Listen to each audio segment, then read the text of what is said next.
My guest today is Diana Alli D'Souza.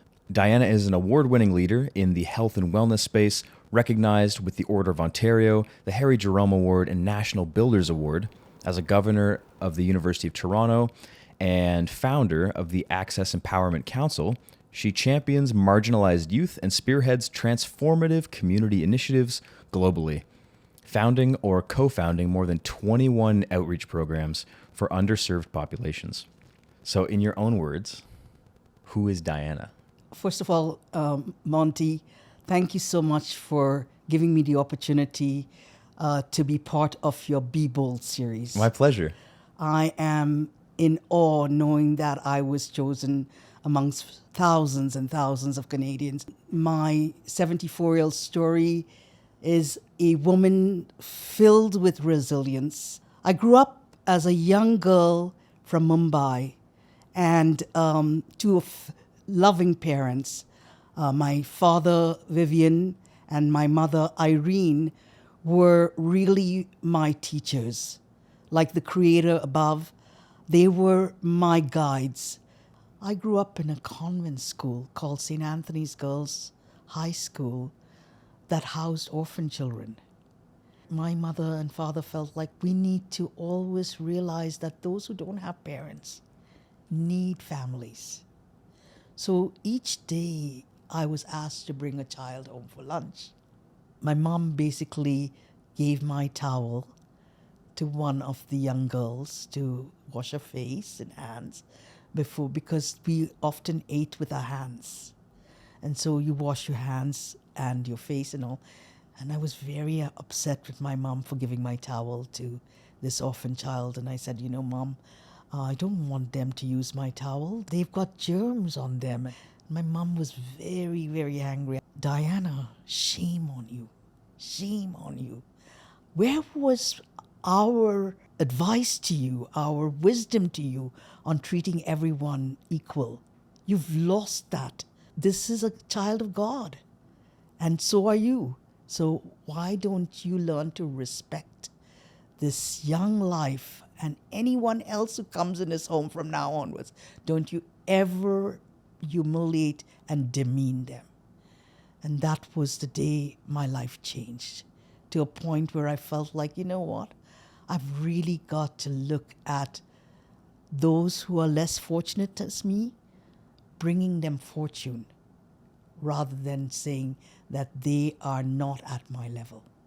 My mother was one of these wonderful, generous souls who taught me about compassion, who taught me that no child should be denied access, no child should be denied an education, no child should be denied the clothes to wear, because clothing sometimes changes our perception on how we see someone.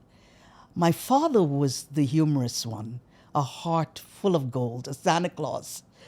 He lived in the Gulf, so he worked in the Gulf in Bahrain, Aden, etc. So he would come once a year. Sadly, I didn't know my mother had bipolar. She left us when I was in my near teens, and my father became the sole parent. My father had to teach me about the birds and bees. I was leaving for London, England at that time, and I had no idea what it was to even form a relationship, because I grew up as a tomboy riding bicycles. In India, can you believe it? We actually wore shorts as girls. And I used to ride bicycles, and I didn't know anything about romance. Thought boys were my friends. So my father had to tell me the story one day, sit down. He actually had to have a whole bottle of whiskey to tell his daughter about the birds and bees. And I thought, oh, Dad, I thought you just had to put a ring on your finger and that's how you had a baby. And he said, no, Diana, now let's go through all of this and take you to another level. But what he taught me was, as I'm letting you go, don't forget the lens of humanitarianism. By the time I reached London and went to school, I found out that my father died in a tragic accident. The kerosene stove at home blew on him, and he died the very next day. And that was a traumatic experience for me. And 6 months later, I lost my brother. He was accidentally thrown off a train in Mumbai, India. So it was a really tough time in my life. I had to give up the academic journey of mine. So I basically took care of my sister and my mom. And eventually I got married. I met this fellow from Guyana who came to London, England to complete his jewelry training, but he was on a visa. And I tried very much to see if he could stay in London, but the judge said, if you love him, you'll have to go with him. I could not handle Guyana at all. The strife in Guyana between two races, Indians and blacks, was really a tragic time where two individuals from practically the same colors could not see eye to eye. And so there was much loss, there was much tension, there was civil war. So it was a tough time. They used to call it choke and rob. So they would basically choke you and rob your jewelry. And I experienced a bad night as a mother, almost expecting in her 8th month, and a robber came into the home and basically almost came to take the safe with the jewelry. But he ended up, in those days we didn't have stereos, ended up with a ghetto blaster and took it and ran. And I could not stop saying robber 100 times until the whole community came by. And that was the day I decided Guyana wasn't safe for my family and I needed to move on. So Canada was a chance for better opportunities. Out of all the countries in the entire world, why Canada? What brought you here? I felt that, first of all, Canada was a place that would keep me safe, keep my family safe, and then also that it did open doors. I've read about Canada. It's a country filled with diversity, not only diversity in cultures and ethnicities and traditions, but it was also diversity in opportunities. No one is better than the other. We're all equal. We're equal citizens. We all came to this country as immigrants. If anything, we should pay respect to the indigenous populations. They are our historians of this land. They are the ones who gave us a chance to tread on this great land. So a lot of my work, Monty, since coming to Canada, has basically focused on indigenous, blacks, and racialized communities, because we owe it to Canada to make sure that everyone who may be struggling can be lifted, and everyone who has been lifted needs to be bold and do something and give back. When did you move to Canada? I moved to Canada in the early 70s. This February would have made 5 decades. Oh, wow. Congratulations. Yes. This June, I would have seen the 50th graduating class in medicine. I was given 2 offers, one with the Royal Bank of Canada and one with the Faculty of Medicine, at that time the School of Hygiene. I ended up choosing the University of Toronto. But the sad part is I came from this violently abusive marriage and took on the scars on my body often. I went through a very, very traumatic time in a violent marriage. It actually started from London, England to Guyana. Guyana is almost an island where you cannot run. One day, the dean of the medical school called me to his office and said, Diana, there's complaints being made about you. What are those scars on your skin? You keep saying you're falling down. And I said, well, yeah, I have been falling down often. They said, he was a family physician from the Navy. And he said that someone is actually violently abusing you. What was going through your head when he told you that? I think in some way I felt like finally somebody's feeling my pain. At the same time, I felt embarrassed because now I needed to tell him what was going on. The medical school, from that moment, the medical school caught wind of it at the highest level, from the dean of the medical school to the staff. And I'd like to identify two individuals named Sandra Leith and Jim Kramer, who just went to basically their human resource side, the treasury side of the medical school, and said, let's get her first and last month's rent. Oh, Let's get her out. They actually went to my home because I was going to face physical abuse anyway in no time, because I had planned to go to India, to Mumbai. I had an uncle who was a second dad. In our culture, we often ask our elders that we can't take it anymore. I'd like to separate if I can. So my husband knew that and felt like, no, I will not let you go. Unfortunately, I've also had concussions and, loss of in a miscarriage, etc., just from all the nonsense that was pushed on me. But the medical school gave me my dignity. They got me home. I couldn't take my kids because there were no shelter homes. So they got me home, put my stuff in garbage bags, took me to my supervisor, Sandra Leith's home. And Sandra said, you are not to do anything. You just relax, get that mind at ease. I'll be there for you. So I had a pillar, a leaning pillar at the medical school and beyond. And that was all I needed. I felt like this butterfly who had been in this cocoon for too long, and I had gotten my wings to shine. And that basically was my journey to sort of say what the University of Toronto, what the Faculty of Medicine, what the medical school has done for me, I'm going to return it 20-fold. It happened to be in the late 80s where we actually had some tragedies also, where the accreditation process at the medical school sort of said, we want you to start a center. I started an office called Office of Student Affairs. And not I, actually we, as a whole team, with the students at the medical school who are amazing leaders. And so I got a chance to work with my associate dean who said, Diana, do what you want. Medical students, we will help you. And so 21 programs took root from that. I worked with the University of Toronto International Health and what is called Medical Society student body and the entire university to sort of say, come with me and dream with me.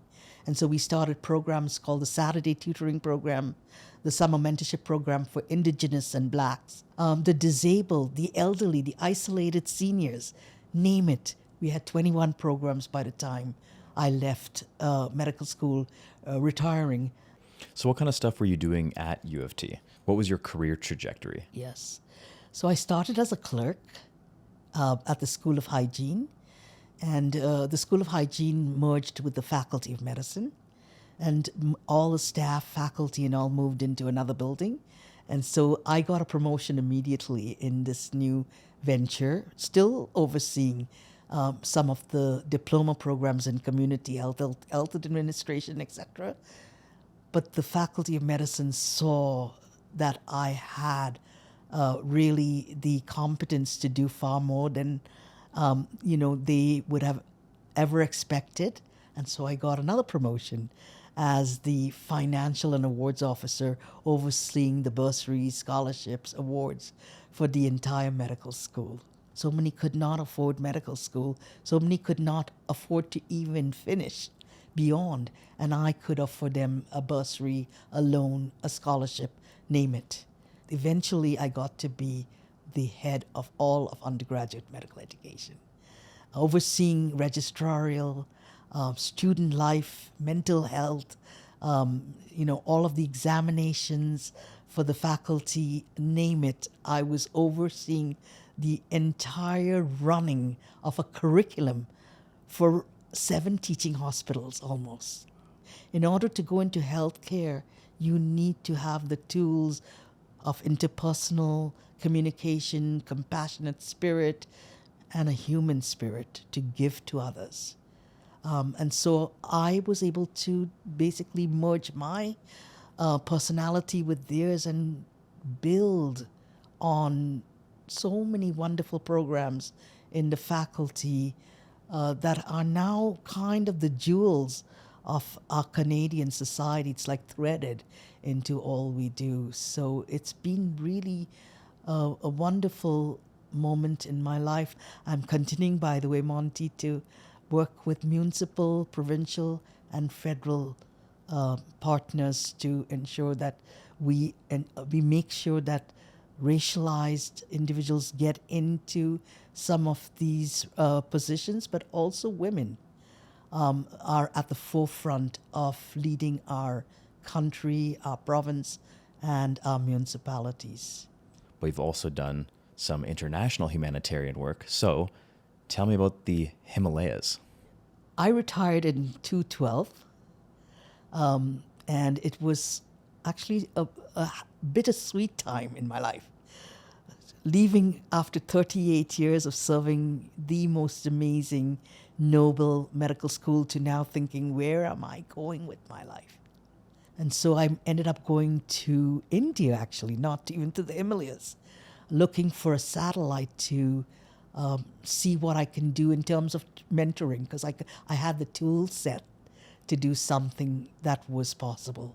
I had not had a holiday for a long time, so I ended up going up to Rishikesh. It's called this yoga city of the world. And I decided to do a 30-day retreat there, which was meditation, yoga. Never done yoga in my life, but I decided, why not try yoga? How was your first yoga session? Oh my gosh, it was like distracting. I could not basically go down to the floor, so they got me bricks. An embarrassing moment, but at least the bricks got me to learn that I can bend, etc. But it was more staying still. And it really took me to a whole new level because I had to go up and down that mountain. And so I ended up actually on my last day and to this particular German cafe, and I sat there, and I always believed the universe is telling me that I have an answer for you. And I met a woman from Netherlands who, in her retirement years, had taken on a whole new life of service, and also in ashrams, feeding cows, feeding the dogs. She loved dogs. I'm not a dog lover, but I wanted to work with humans. And so she said, I have it. I have the answer for you, Diana. I know a place that you will enjoy. And I'm thinking, Yvonne, I just don't have time. I'm catching the train in 3 hours. She says, you have the time. Let me tell you, I'm getting somebody on a motorbike to pick you up. And this handsome guy named Kapil, who's actually the head of Kushi Charitable Society, picked me up, took me to this organization. Kushi means happy, and Charitable Society, and they had 500 kids there, all in this wonderful, setting that taught them the curriculum from school, but extracurricular pursuits, music, dancing, elocution, games. They played. And I thought, well, I think I found my calling. This is where I want to go. And plus, they were indigenous, the Dalits, who were once known as the untouchables, and the Adivasis, the tribals.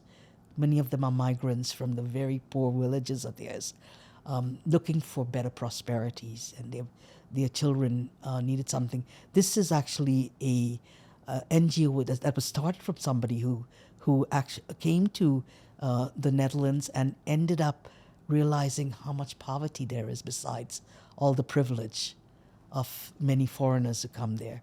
And so she started this little Kushi foundation that has grown now to over 500 kids.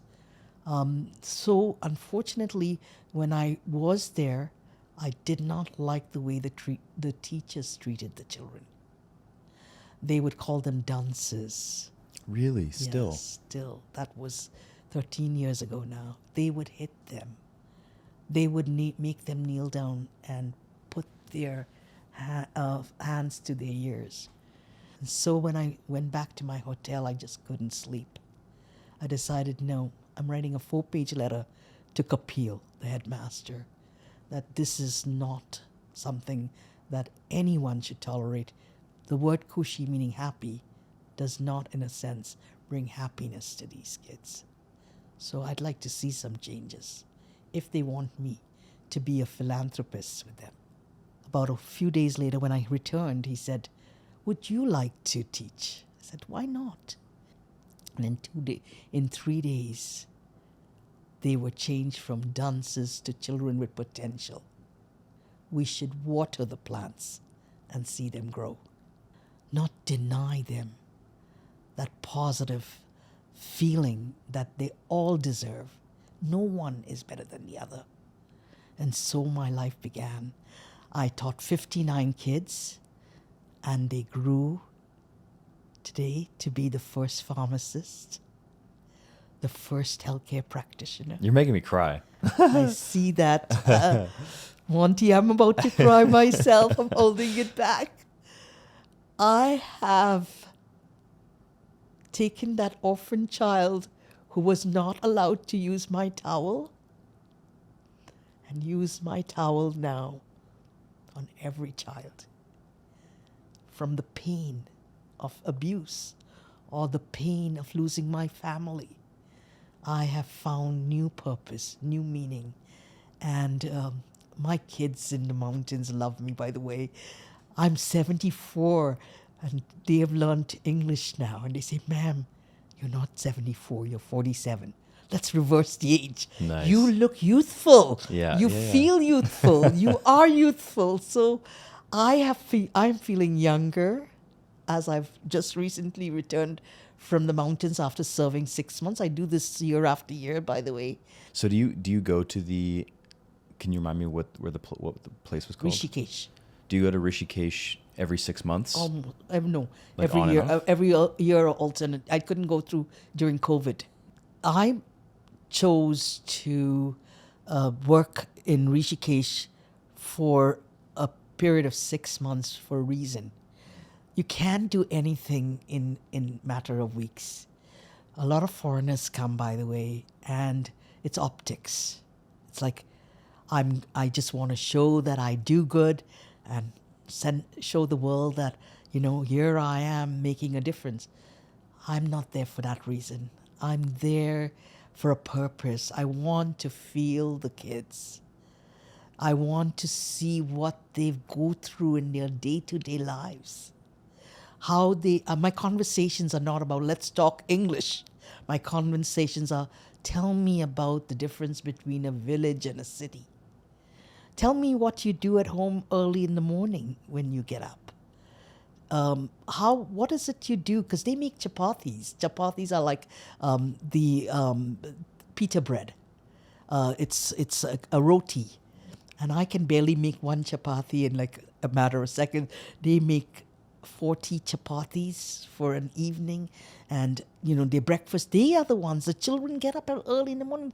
Would you believe they get up at 4 and 5 in the morning in this rural town, in a small 2-room home? Sometimes some of them are in 1-room homes. 5, 6 family members. They don't take anything for granted. They don't have, the warmth. It's very cold in Rishikesh. It's in the Himalayas. I need an electric blanket to keep myself warm, and they have firewood outside before they get to bed. So these kids are just absolutely dynamic. They have taught me that wealth is not the meaning of living a life.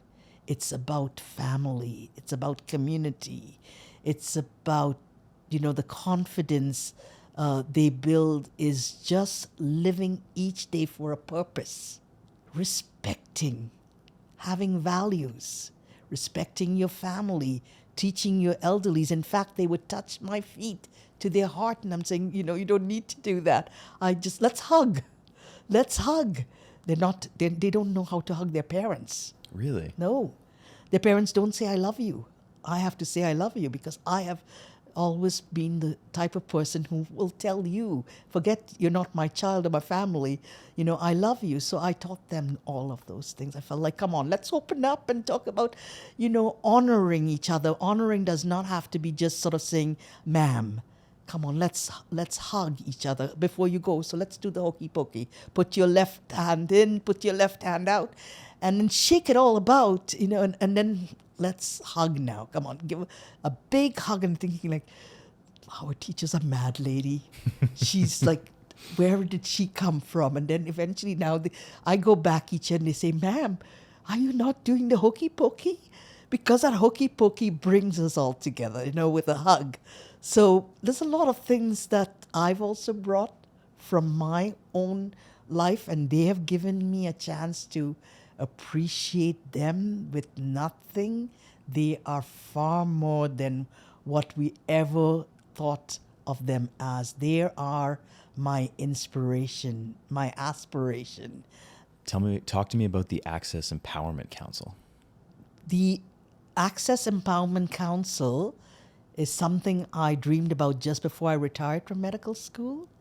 This is where I've taken some of my work now to the Himalayan mountains and worked with not only kids, but society as a whole, going down to sponsors and finding ways to partner with them and sort of saying, can you help me? Can you do something for the kids?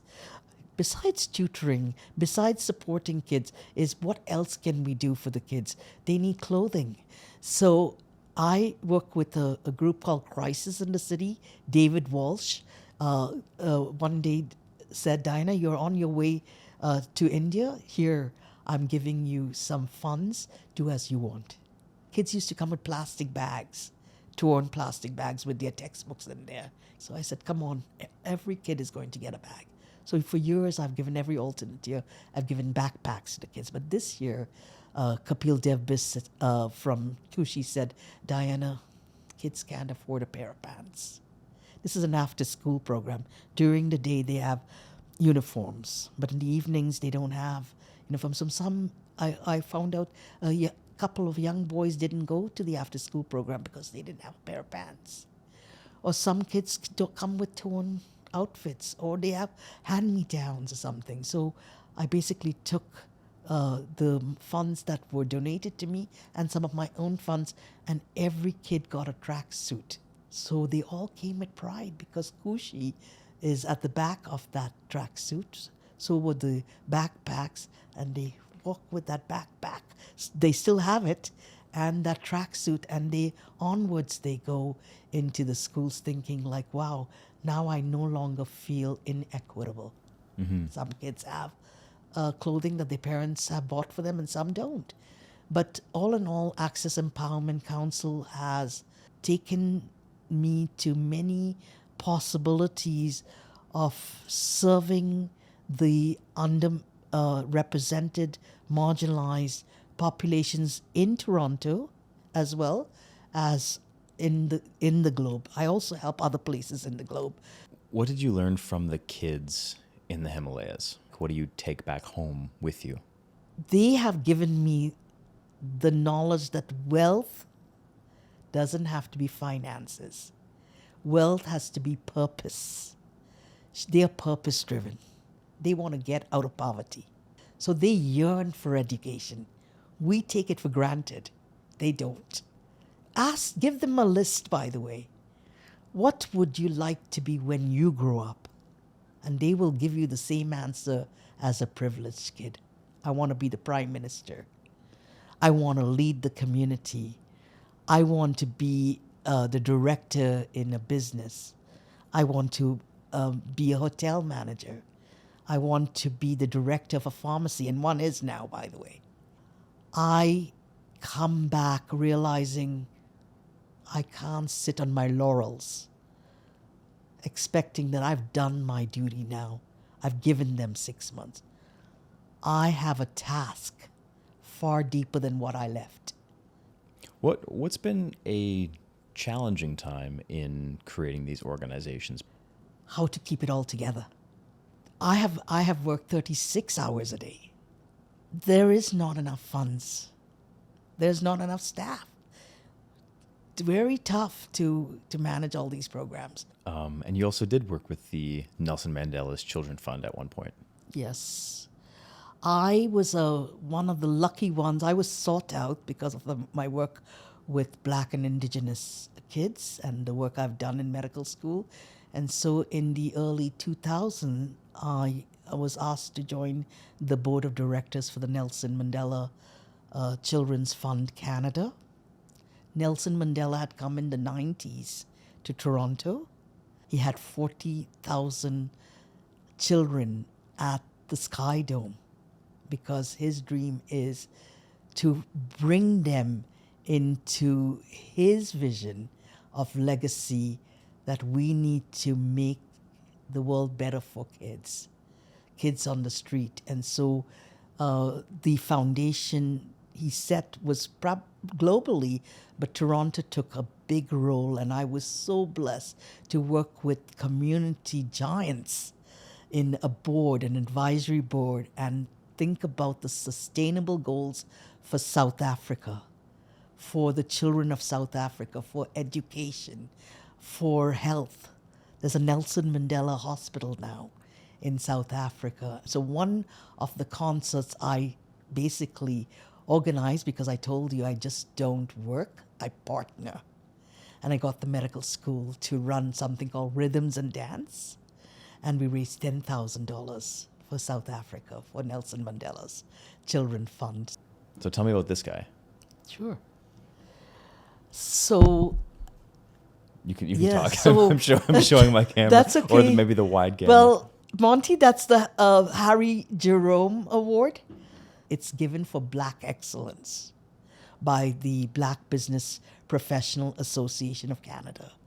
And I was the only non-Black who won that award. So it really has given me a chance to say that what I've done in the past has really fulfilled the momentum of the award, but I still have so much more to do with the racialized and also with other populations who are not coming to that equitable state in our country, in Canada.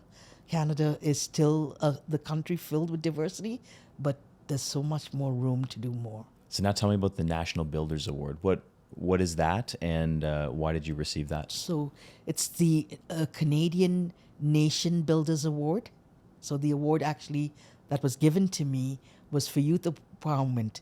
And what I'm really touched about is I am standing on the shoulders of the great giants who won this fantastic award. Who would you say your hero is then? Jean Augustine, the Honorable Jean Augustine. I call her the Queen of Canada. Yes, she's on that name. She's my friend as well. And I am in awe with her because she showed up at my retirement in 2012. But yeah, she is my hero. I live her amazing journey. She is the one, by the way, who started Black History in Canada. Oh, wow. Yes, through the Parliament. It had to go through the Parliament to be approved, and the Parliament approved Black History in February. She has gotten days for the Philippine community, for many other cultures. So that's why I call her my hero, because it's not just narrowing one particular group. She has basically broadened it for every Canadian to appreciate their heritage, their culture, their history. You've done a lot of amazing things for the local community, provincial community, national community, and some of these things were quite bold because they needed to start. They weren't organizations, they weren't programs initially, and you realized that there was a gap in the system, and so you created and filled that gap to help others. So ultimately, what does being bold mean to you? To me, being bold is being courageous, realizing that there is adversity, that you need to step forward and challenge. Boldness doesn't always have to come from the person who has to be bold. It comes from others who give you the chance to be supported, providing you the resources, etc. How can everyday people be bold? So maybe the people who haven't gone through abuse, maybe the average person, how can they be bold in their own life? An act of kindness does not have to have, great things happening. An act of kindness is just be generous to your neighbor. And through that movement, one step at a time, you can challenge yourself to do better in this world. Amazing. And I think we're going to end there. So I forgot to bring it to the studio, but one thing that I do with all my guests is I bring them a Be Bold t-shirt, and I'll get that to you as soon as I can. But thank you so much for your time, Diana, and it's been a pleasure. Well, thank you, Monty. It's been more than a pleasure. It's been an honor and a privilege to share my story. But thank you, because being bold means you are taking all of us and making us bolder. This whole series is about the everyday people that are superheroes that might not always wear capes, but go through their own trials and tribulations and give back to the community. So that's why we're doing this. So these are 5 books that I am co-author of with international co-authors that have become bestsellers. One is called Shine Like a Diamond. So I'm the forward writer. And one, I've written things on hope, on peace, and living without limitations, which is being bold.